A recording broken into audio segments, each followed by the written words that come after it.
Hi guys, it's Dave in real life and welcome to this Hell in a Cell predictions video. This is a bit of a shocker. Normally they hold this pay-per-view in October, but for some reason they've brought it forward. Only could think that they've got plans with a certain said match on the card. Other than that, there's no real reason, to be honest. But we are going to look at the matches on this card, starting with the WWE Championship match between Bobby Lashley and Drew McIntyre.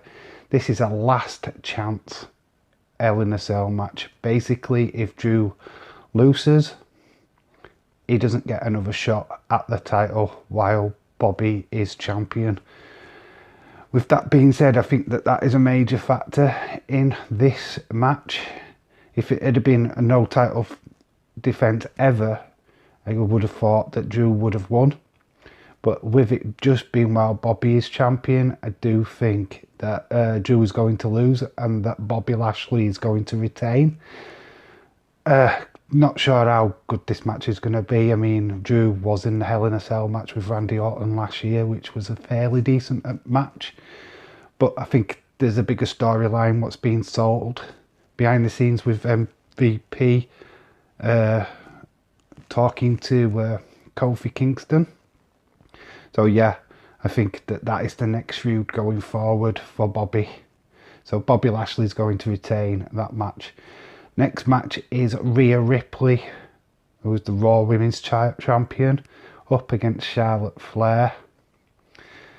The build to this match is absolutely being terrible. I'm not that bothered about this match whatsoever. Really feel that they've stuffed this up. What was the whole point of the Nikki Cross stuff? I mean, really feel that Nikki Cross deserves to be in this match. Yeah, I'm just not feeling either Rhea Ripley or Charlotte, if I'm honest. Who do I root for in this match? Who is the face? Who is the heel? They both come across as very heelish. So I would have thrown Nikki Cross into this match as somebody to cheer, the baby face. She's not going to win, because I can see Rhea Ripley retaining no matter what.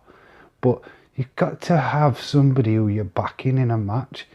Rhea Ripley and Charlotte Flair, I don't think anybody's really behind either of them. Nobody wants Charlotte Flair to win because they don't want her to break that record of her dad's.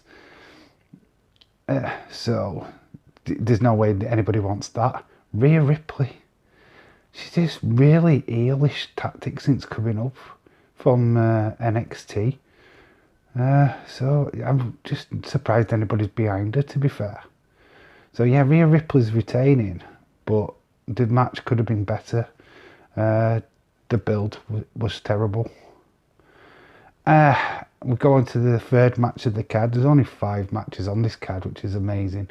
Do think that more will be added. But the third match is Bianca Belair, the SmackDown Women's Champion, versus Bayley.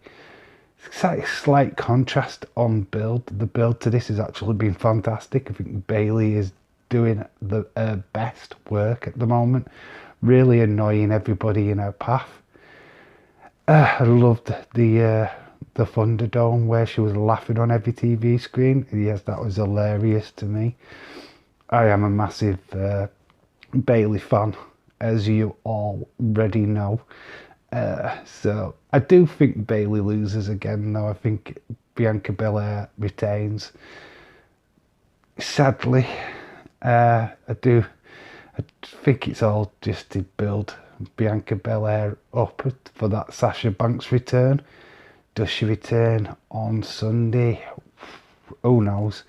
I feel that this pay-per-view needs something big to happen, and the card so far suggests that nothing big is going to happen, in all fairness. We go on to the Universal title, and probably the most anticipated match on the card. Certainly one what's got the most interest, and that is Roman Reigns, the champion, against Rey Mysterio. As usual, Roman's matches have got so many moving parts, it's unreal. Will Jay help Roman Reigns again? What is the position of Jimmy Uso? I remember the Hell in a Cell last year, he was attacked by Roman, which led to Roman winning this match against his brother Jay. And then you've got Dominic Mysterio also in the mix as well. I mean, rumours are that he's going to turn against his dad, which seems to be every time that Rey Mysterio and his son are in action. So I don't know, it could be a lot of just hearsay yet again, but it's usual wrestling stuff. But yeah, I think Roman Reigns is going to retain this match. Yeah, I just think there's just going to be lots of stuff going off in it, which could be interesting. Final match, what I'm going to talk about is the Alexa Bliss Shayna Bazsler. This should be a stand-up match in all fairness, and would book it that way, but I think the reason why that it's been dragged forward from October to now is because this is the last chance to do supernatural shenanigans. This is the last time a pay-per-view is going to be in front of the Thunderdome. So we are going to a live audiences by Money in the Bank. So if they're going to do anything crazy out there, it's going to be now. And this is the match that I predict that it's going to be in. We've already seen Alexa Bliss possessing Simpanold, Reginald, whatever you want to call him. Which, yeah, I think that's going to play a major factor in. Has Lily, the doll, now gone into Shayna Bazsler? Well, remember, we haven't seen Shayna Bazsler for a week. Does Nia Jax get involved? I mean,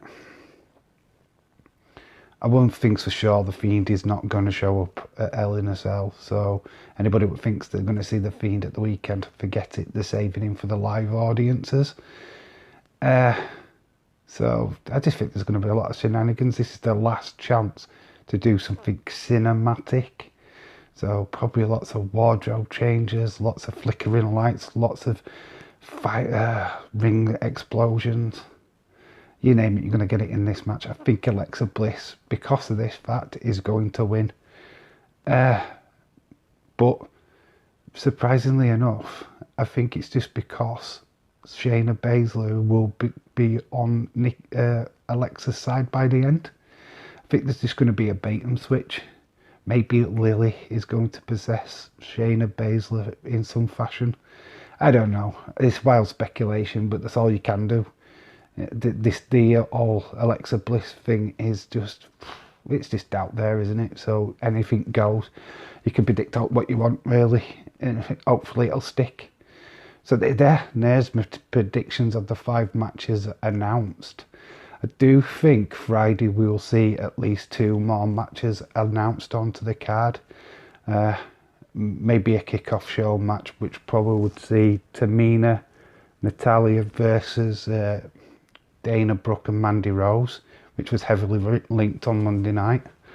Can also see Seth Rollins facing Cesaro in a WrestleMania rematch.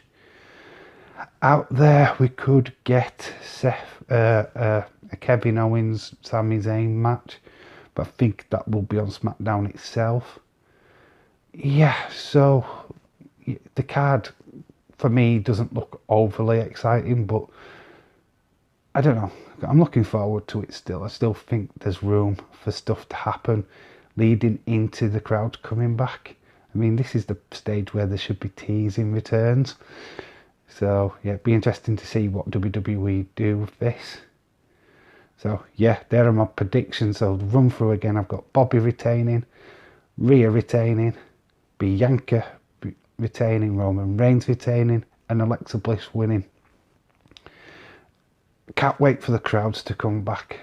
Hopefully wrestling, especially inside WWE, starts picking up, because it basically needs to. The build to this pay-per-view has been shocking. I think the WWE's attention has been in the back, trying to get ready for the live crowds. That's why, like, the likes of Sasha Banks Keith Lee, Damian Priest, which has suddenly gone missing, have all been held off of TV, especially like Bray Wyatt being held off of TV. I think their returns in front of the crowd is what WWE are waiting for. So literally, we're just going to get more of the same until the 16th of July. Oh, which, yeah, I know. Raw. Apparently there's a reset coming. I'll believe it when I see it. But for everybody who